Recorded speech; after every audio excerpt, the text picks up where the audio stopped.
Welcome back. Day 3 of painting, stage 4 of Paris-Nice. Coming down off the first climb of the day. And Pascal looks over to check notes. I don't even know what team he's on now. Oh, Lotto-Dstny, or Lotto-Dstny. Still using the old names. Pascal Eknor. And as I paint this, you'll see that he's wearing the colors of the Netherlands as the road champion of the Dutch road champion. So he's in this breakaway of 7 riders, and they've just gone over the first climb. Actually, I think it's down to 6 riders. I seem to recall that as I was watching the peloton going up, they caught 1 rider. And with the mountaintop finish coming and a lot to play for in the stage, it's unlikely that this group will stay free all the way to the end of the stage, but maybe. And that's the hope for every breakaway. That's always the it's always the gamble, you know. It's always possible. Sometimes the peloton decides just to watch each other. You know, the closest placed guy is further back in this group, and he is a minute and a half behind the not only the race leader, but most of the contenders for overall victory. So sometimes in that circumstance, if they just all watch each other, they will let the breakaway go. And in this group, this might actually be the guy, is the current King of the Mountains jersey leader. He just made maximum points at the top of the climb. These guys are coming down. So it's in his best interest to keep the peloton off his tail too. We shall see if they succeed.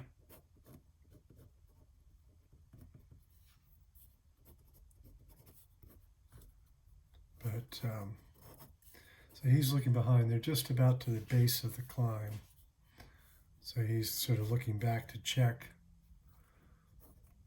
see just how much of a gap he has. Yeah, because it's still almost 40 kilometers left to race, and that's a long way to go on your own. And like I say, there's a categorized climb, a sprint at the top of a climb. So while an uncategorized climb, it's still a climb. And then the end of the stage is on the mountain top as well. So there's a lot to do.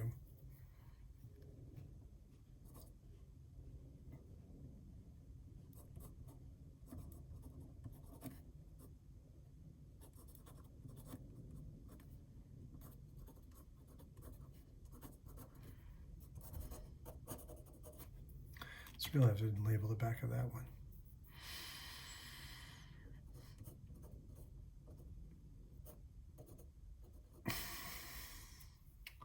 So again, I lay out the sketch, try to tell the story of what's going on. And I love this looking back over the shoulder look. It just adds some dynamics to the image, so it's something I'll frequently use. It kind of helps draw the eye, the eye of the viewer through the painting. So that's one of the things in painting. One of the ways you can move the viewer's eye is use the people you're depicting to draw the eye back through. So if he was looking ahead, you would be less inclined to look at what's going on behind. So that's part of your compositional elements, is what will move the viewer through your painting. What will move them through emotionally, but also what will move them through visually. Actually, I'm realizing now, this is Calmajon, who rides for Monty Gobert. It's actually not Wanty, I think it's Wanty Circus something. Oh, Intermarché Circus Wanty. There we go. That's the thing, every season. That's one of the reasons I like painting the Tour Down Under. Because every season, it seems, either the team's jersey will change or the sponsorship makeup will change. So as I said, I was calling him Wanty Gobert. Now I don't think Gobert is involved anymore. Wanty is now the third of the three names of the team. So teams change. It's like his jersey, because he has a national jersey, doesn't have the new variation of color that so it used to be Lotto-Dstny, but now Soudal has moved their sponsorship to another team. So these are, I think they're Lotto-Dstny. God, I can't keep up this year. But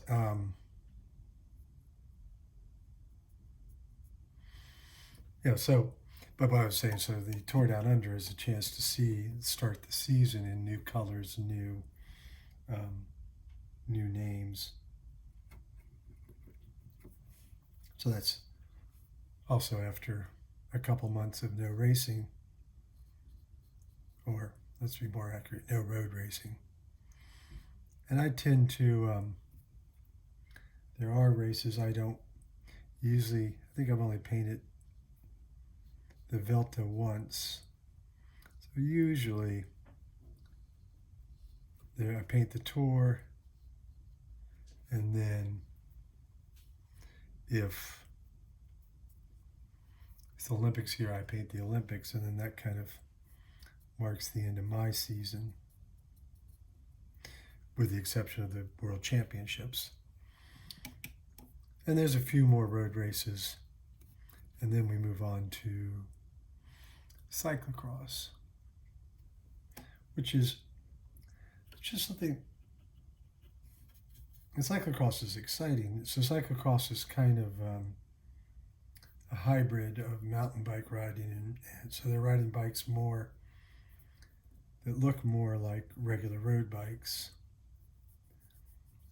So usually wider tires. I mean, they're not like suspension like mountain bikes, but they're ridden off-road. The whole thing is off-road.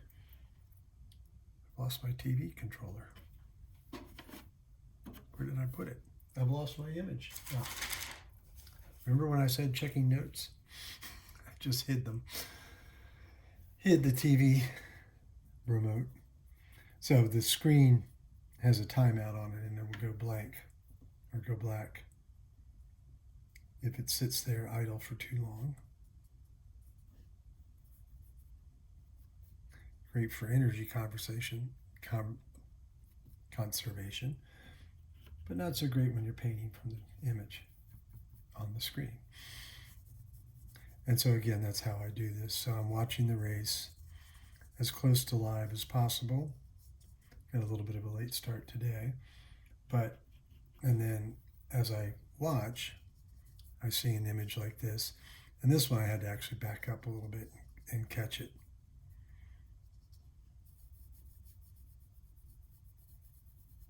Thank God for the 10-second back button on streaming services. And I am, just for a little shout out to Peacock, I am streaming this on Peacock. There are several cycling apps, but Peacock will geo-restrict the other apps from having this race, and vice versa, of course.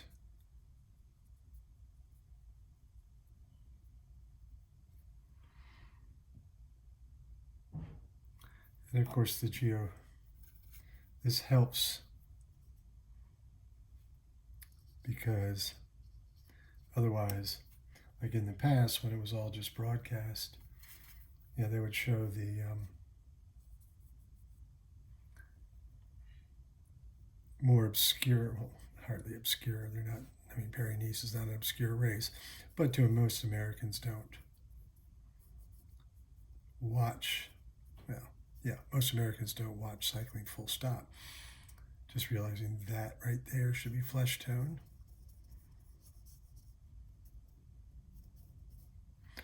So they will frequently, like they would have it on in the middle of the night or a day or two later. So at least with the streaming, I can get it same day. Actually, with streaming, I can get it live. And the only reason I wasn't painting this live, I guess, like I said, I got a little bit of a late start today. But so now I need to clean this brush off well because I'm going to come back and hit that warm tone. And this is why, like I say, I go warm to cool, because that brush, I was able to get it pretty. But now I've picked up some of the dark. So he now has a green leg. Oh well. That's the thing with watercolor is you have to accept those problems. Now I may be able to come back and play with it a little more later, but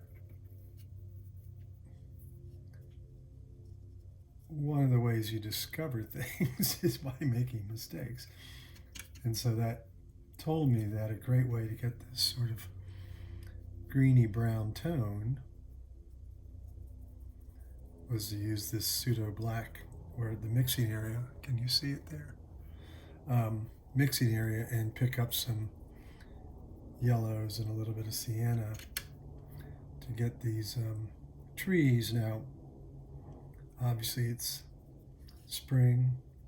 In the north of France, it's early spring. So I haven't seen a lot of budding out. They must be, like here in the States, at least on the mid-Atlantic, East Coast, spring is well sprung. But it seems that, at least in the north of France, we're not fully into it yet. I haven't seen a lot of blossoming trees. When I look back at previous years of painting Paris-Nice, it's oftentimes quite, a lot of the images include blooming trees and such. But not thus far. Of course, and you can see that there's, like I said, there are 7 people in the breakaway, maybe 6 at this point. But given Pascal Acorn's descending capabilities, he's kind of left everybody else behind. And these 4 were able to stay close. Now, also on descending, everybody has their level of comfort zone. And so many riders will drop off just a little bit so they can see through the corners, take the lines they want to take, and not necessarily the line that the rider in front of them took.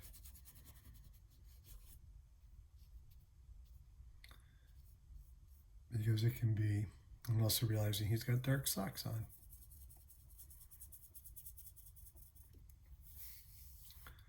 So I think I'm going to be okay. I'm okay with that thigh, upper thigh, knee area.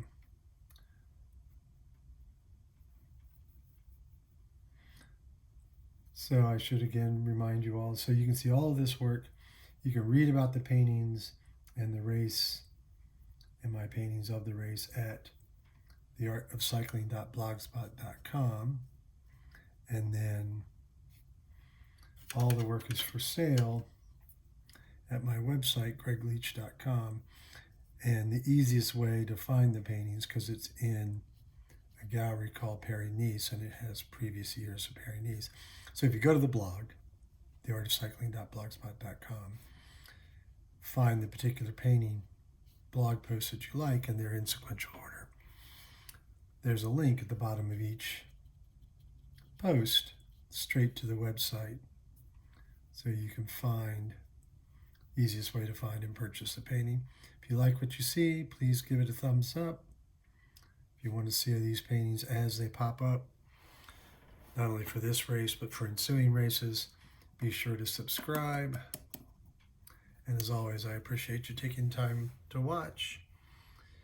Remember to paint what you know and know what you paint, like what you paint, paint what you like. That's the whole thing with art. If you are pursuing something you're interested in, that comes through. That reads in the artwork. That's the best way. Make a painting that you want to make. And then when you're done with the painting, figure out how you're going to sell it. If you switch the script on that, you're going to have uninteresting paintings. You might have better sales. But what's the point? And what's popular now is not going to be popular 10 years from now, or 40 years now, or 100 years from now. But the truth of your painting will always be there. So, thanks again. See you tomorrow.